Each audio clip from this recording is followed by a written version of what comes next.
All right, folks, Yishai Fleisher here, and this is your Week in Review, the top 5 most important stories from the Holy Land, from the land of Israel. I'm Yishai Fleisher. I'm Malka Fleisher. Awesome to have you, Malka, on the show. Yeah, so good to be back. I think one of the main stories this week was the renewal of war between the U.S. and Iran.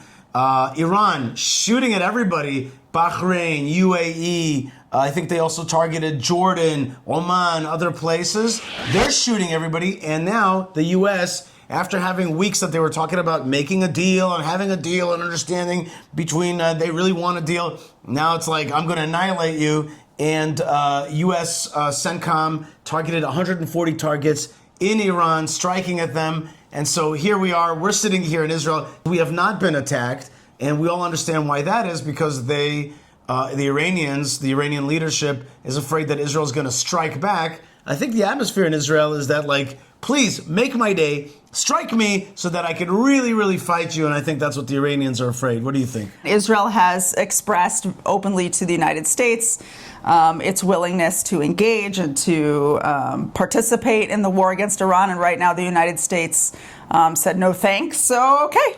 And that is the sense that you get from Iran also, that they don't want to see us engaged, right? They're the ones that are like... Right, they're hitting a lot of targets. It happens to be targets that are typically American bases, Isha. So they're not just like shooting at Amman or shooting at hotels in Bahrain, but they're trying to hit places which are strategically important also to the United States, as a way of sending their message to the United States that they're not going to back down so easily, which is something to see. Out here, really, because if you look at Iran and you look at the United States and you compare them, the United States is this great big empire, this global power that's unmatched in the world in terms of its military capability, and yet it has not brought Iran to heel yet. And Iran is holding hostage the Strait of Hormuz. Right. Which means the oil, and so oil prices have gone back up. That's right. Brent crude rose by 9.6% in one trading day. So it's now, as of this recording, at 83.30, and that just that's high. And that's going to have impact on businesses, and that has impact potentially on America's midterm elections. Right. Another sad piece of news that happened over the weekend is that 2 U.S. soldiers were killed in an Iranian attack on a Jordanian base, a U.S. base in Jordan. There's also people missing, but the bottom line is that there's been an attack and U.S. servicemen have been killed. How is this going to impact Trump's strategy vis-a-vis Iran is unknown yet, but more and more rumors are telling that there is a strike that is becoming operational and going to avenge these killings, and also going to teach a lesson to the IRGC and to knock out more of their economic abilities. Definitely, we think that there's going to be some kind of conflict coming up soon. There's a lot of preparedness. This is story number 2. Okay, Israel and Lebanon are advancing plans for an initial Hezbollah-free pilot zone. This means that Israel is going to pull out of 2 Arab villages, South Lebanese villages, and they're going to be like, okay, Lebanese army, you take control, but we know that there's Hezbollah. You got to make sure that you push out Hezbollah. Prove it to us. And then another interesting addendum to this story is that there are also Hezbollah plants within the Lebanese army, and so Israel is giving CENTCOM and the Lebanese army information on their own army, being like, but these guys are actually Hezbollah plants. Right. Okay. This is going to be a toughie, I think. Right now, we're engaged in this negotiation for a permanent peace, where the discussion is that Lebanon is going to be able to really hold its border and prevent attacks on Israel by finally creating a Hezbollah-free zone. But it's going to be hard, just like it's hard to get rid of Hamas in Gaza, because it meshes so well, right? The Gaza population and the Hamas ideology are not extremely different. There's a lot of overlaps there, and it's very, very easy. Sadly. It's also reality, right? It's also reality, and you have to acknowledge it, which is that there are plenty of people in the Lebanese army who think that the Hezbollah version of things, these are not like black, it's not black and white, right? The Hezbollah ideology is effectively a more intense, radical Islamic jihadist ideology. And Shiite. And so there are Lebanese people who are into it, right? So there'll be people who ascribe themselves to that kind of ideology within all aspects of society in Lebanon. Right. So in my opinion, it's going to be extremely difficult for the Lebanese army, which has never yet succeeded in keeping Israel away from attacks from Hezbollah. And in fact, you guys all know, who've been watching the show, that we just had a giant big fat war with Hezbollah because they were able to amass arms and they sit right on our border and they're able to attack. And no one has been able to prevent this except for us. I mean, no one has been able to deal with it, rather, except for us. And so to think that the Lebanese army is now going to miraculously be this like brand new, really vigilant institution that is so committed to Israeli security is hard to buy. Yeah, it's just another one of these things where you look at it, you're like, this is a kind of waste of time. Right. And instead, you have these Christians in South Lebanon telling Israel, take me, like Annex us. Right, annex us or assert your control over us, maybe give us autonomy or independence, but provide us with the security. Right. And we think... Not to mention the Druze. Right, the Druze, Right. not to mention Kurds. Right. There's a lot of forces out there, and I think this is what I call the concept of liberation nation, where these other groupings are looking towards Israel to give it security and are being like, yeah, take us in. Give us some kind of autonomy. Give us some kind of residency maybe in your country. But definitely teach us defense, supply us defense. And Israel should be getting bigger. Yes, Israel should be getting bigger for the sake of those people, for their autonomy, for their life, for their decency, and also as a northern border for Israel, a protector against the jihad. Okay, so that's story. And when you talk, I just want to say though, Yishai, when you talk about a waste of time, that literally could be one of the intentions of this process. Right. Israel has expressed a desire to continue to eradicate the threats around it on the northern border and frankly in Gaza and elsewhere.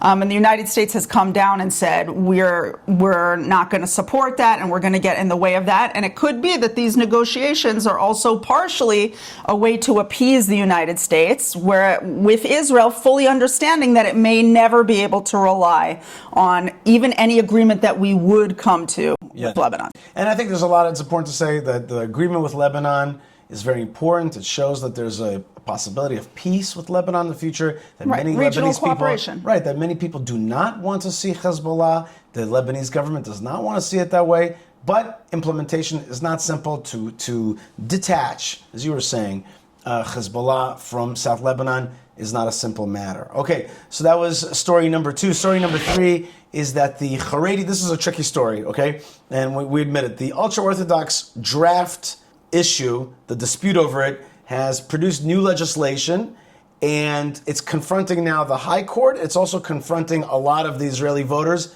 on the right and on the left. Basically, we have a group of Jewish people, very observant, who don't want to serve in the Israeli army for cultural reasons. Not a small group. Not a small group, and an expanding group. And they are asking to be exempt. Previously, there were laws that actually meant that they would be facing incarceration if they try to avoid the draft. And now the legislation that came down this week is trying to say, okay, you're not going to face any criminal proceedings, any jail time. A lot of people are very angry about that on the left and on the right because they're saying, no, we have to have an equality of the lift. That's the way it's called in Israel, equality of the weight-bearing who's responsibility. pulling the heavy weight, right. And the army says, we need more people. On the other hand, Netanyahu and the Nationalist Coalition are saying, listen, we got more important fish to fry. We got to give this swath of society what they need.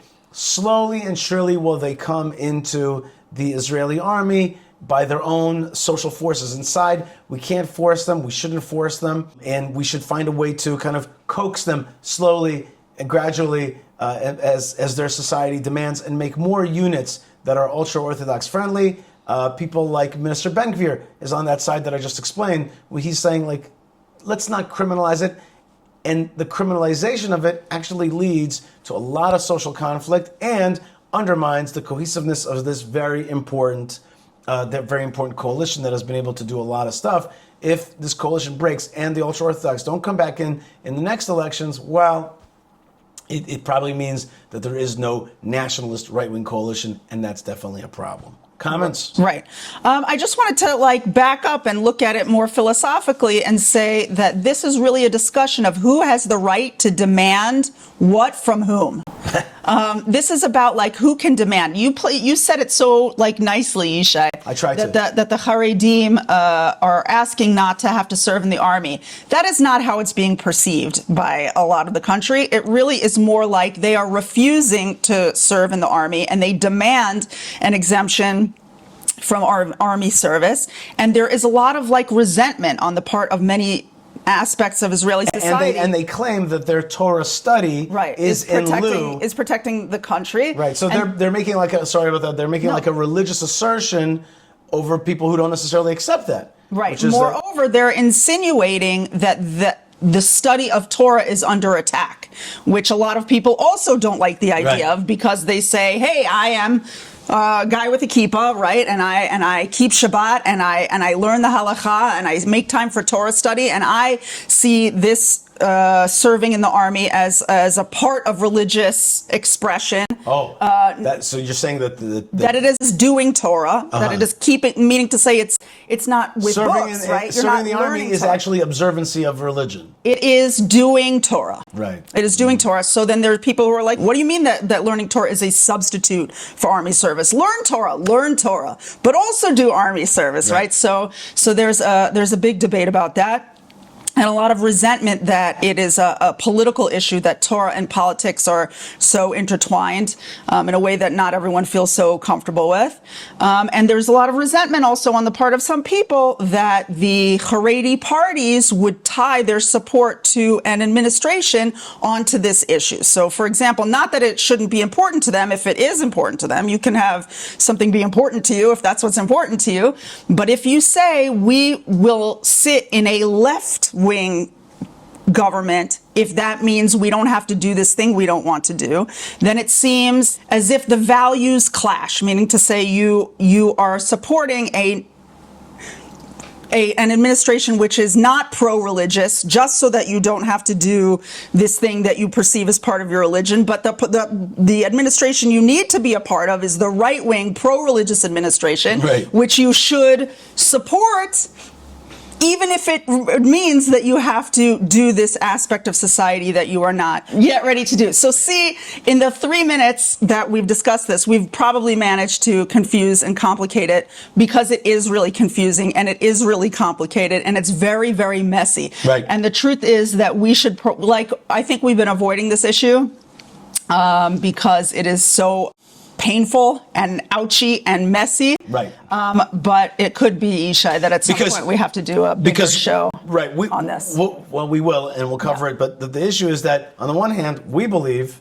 in the beauty, the majesty, and the correctness of serving the Israeli army and fighting for her defense and being part of its defense and seeing that as an observancy on the one hand. On the other hand, understanding that there's this society, understanding that they have Torah values, understanding that they have seen the state as an anti-religious institution, and the history that has caused them to kind of be afraid. Right. And the fact that, frankly, the IDF often, even if it makes gestures toward the religious community that serves within it, is not a particularly religious institution and is not led particularly by religious people. And it sometimes not only doesn't accommodate the sensitivities of a religious soldier, but might plow right over them. That's right. And so you're dealing with people who are not going to have their religious values plowed over, and they would rather not be a part of the army if it means that they can't do what they perceive to be their basic Jewish observance. Okay, and then there's other people who are going to say to you, well, the ultra-Orthodox are leeching off the state, and they are living off the dole of like a socialist country, and that's what they want. They want no obligations and no responsibilities either, and that's the harsh accusation. Interestingly, well, we're going to have to discuss it more because the Haredi public is clearly such an integral part of Israeli society, and they've been holding down the fort of Judaism for a long, long time. So they deserve the respect also of having their views fleshed out, and there's a lot to hear from them. It's a really complicated issue. So it would be good to do a bit. Thank you, Malka. Yeah. I want to say one last point on the ultra-Orthodox army draft. Through this conflict in Israeli society, separately, a proposed basic law passed. Basic law is like a constitutional law in Israel. It's called Torah study. It passed, and basically the formulation declares that Torah study is a foundational value in the heritage of the Jewish people in the state of Israel.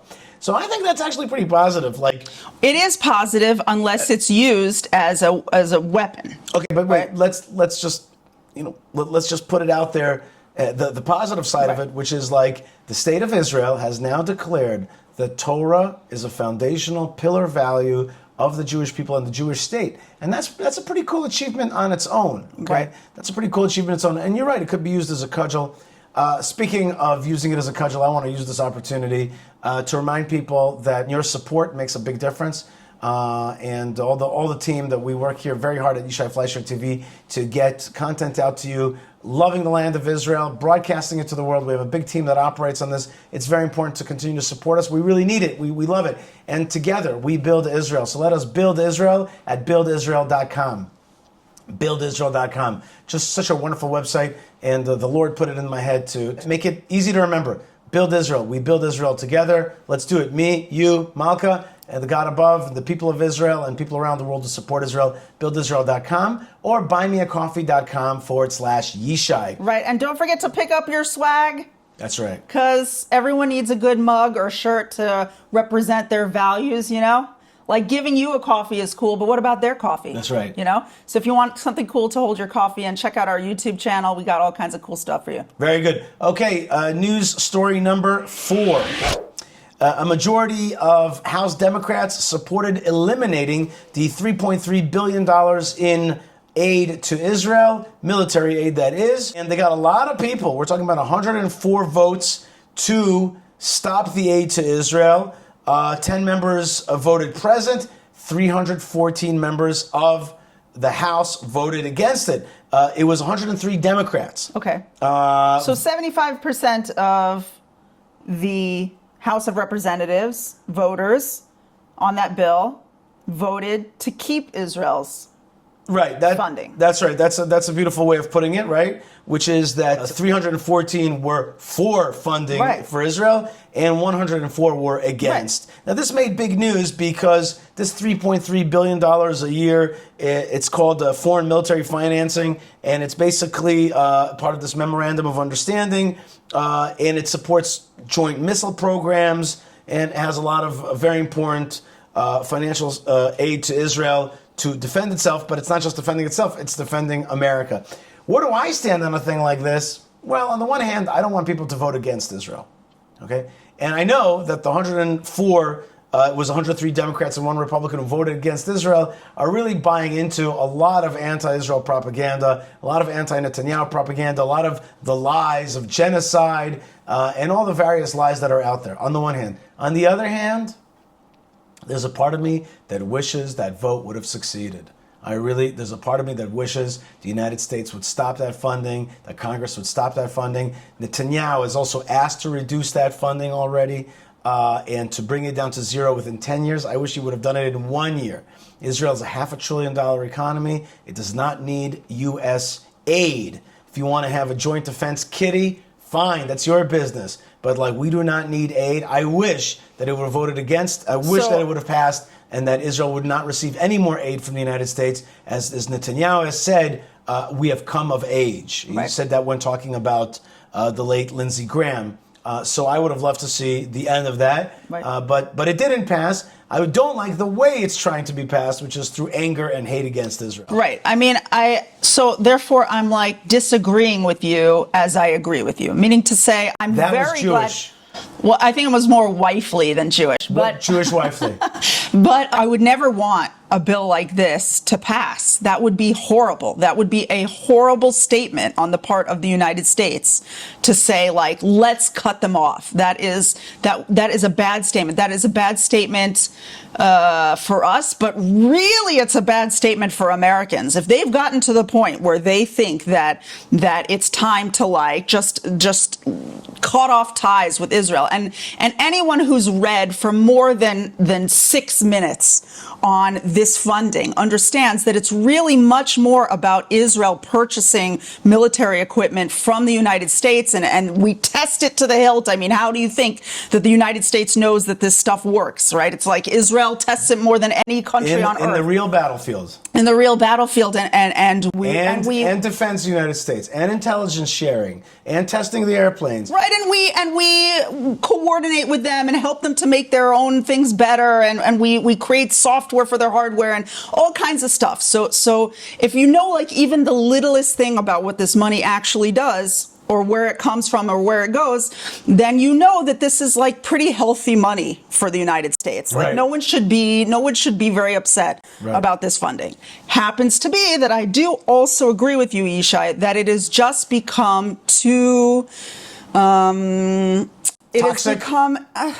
It's become a cudgel against us. It's become, like, too symbolic of, like, it's been too used by our enemies, and they're so cynical and they're so wrong and they're liars. But even with all that, they've managed to use this thing to create, like, a horrible smear against Israel, and it's just time to end that. Right. And it's time to end the smear, and it's also time for Israel to understand that it's getting to a place, and I guess that's what the 10 years is about, right? It's like getting to a place. It might not be at the place, but we're getting to a place in which we should really be self-sufficient on this stuff. Or if not self-sufficient, then diversify. That's right. Right? If we're buying, so we're buying from here and we're buying from there and we're buying from there.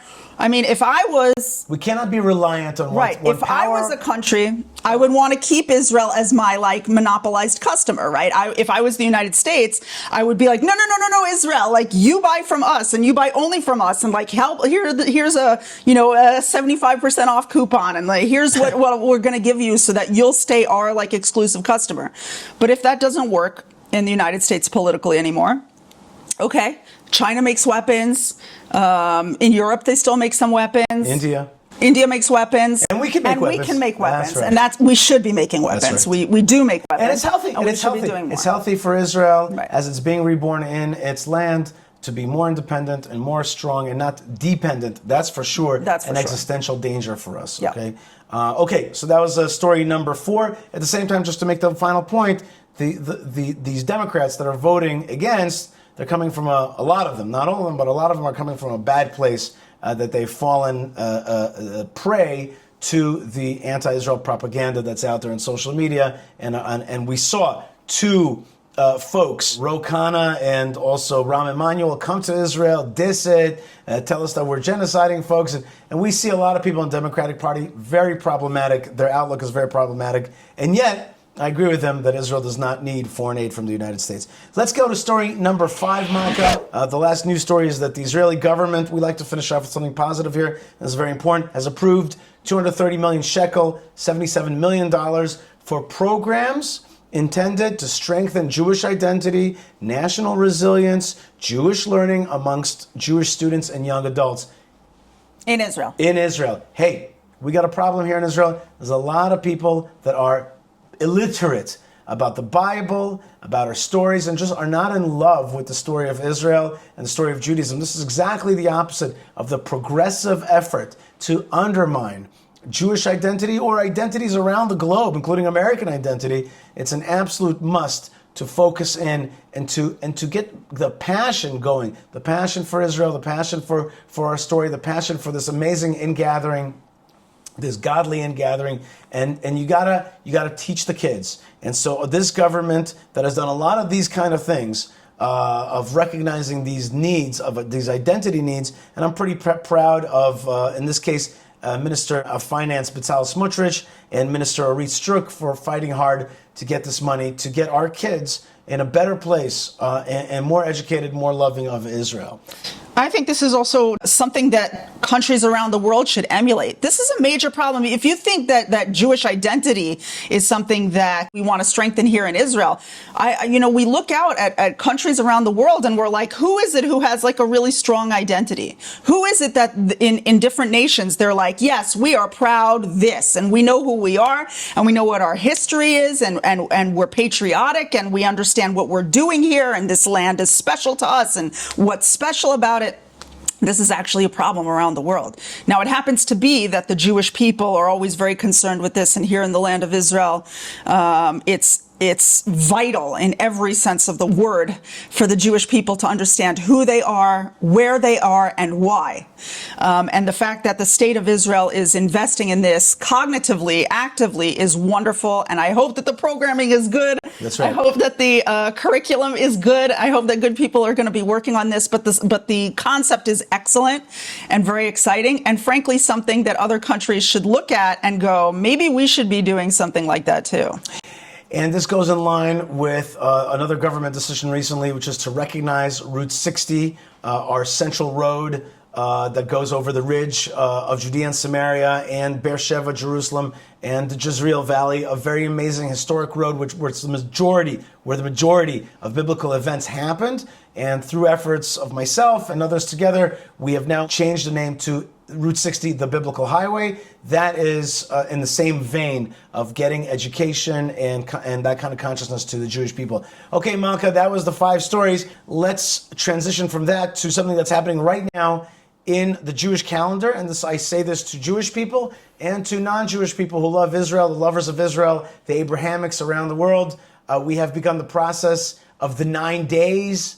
The 9 days are from the new month of Av until the 9th of Av. These are sad days, days of introspection and repentance, leading up to the 9th of Av, which commemorates the rejection of the land of Israel by the Jewish people in the desert, and then subsequently the destruction of the first temple and the second temple. And we mourn because a country knows how to, and a people that knows how to mourn their destruction and their loss will be also the people that remember why they should rebuild it, and we're indeed in the process of the third temple. So the 9th of Av is going to be next week, this very special day. It's the saddest day in the Jewish calendar, and yet it has in it the potential, and the prophet Zechariah also says, yes, this will be joyful.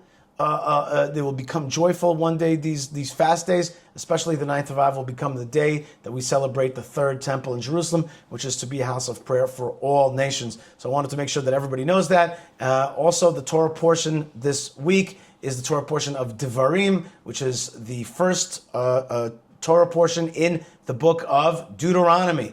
All right, this is where Moses gives a speech, 30-day long speech at the end of his life, admonishing the Jewish people, teaching them history, and bringing them closer to service of God in order to enter the land of Israel and to fully take up and build up the land of Israel as this light onto the world. So that's a little bit of the update, Malka, from the religion and from spirituality, because Jerusalem is the spiritual capital of the world. And we're building it. Malka, you're building it. Thank you so much for building it. Let's build it together, shall we? Deal. Let's build it together. One great way to build it is buildisrael.com, where we build Israel together. Everything from these broadcasts to restoring holy sites, to teaching Torah around the world and connecting people to Israel, buildisrael.com. And also buy me a coffee. Buy me a coffee, like you see. Okay, this is just water.